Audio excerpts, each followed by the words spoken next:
आता 1 2 3 4 करेल. स्वामीजींच्या जय जय करताना सर्व पुरींनी आणि माणसांनी फुलं टेकायचे आणि सर्वांनी जयघोष घ्यायचा आहे. पालखीचा सोहळा सगळ्यांतर्फे आता साजरा होणार आहे. सुरुवात करतो मी.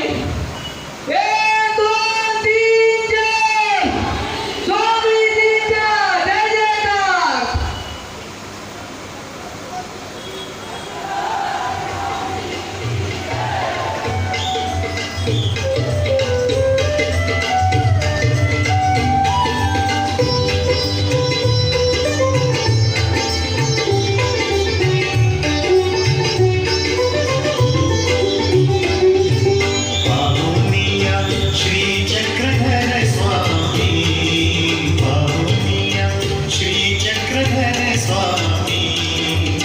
हर्षित झाली बाई सामनी, हर्षित झाली.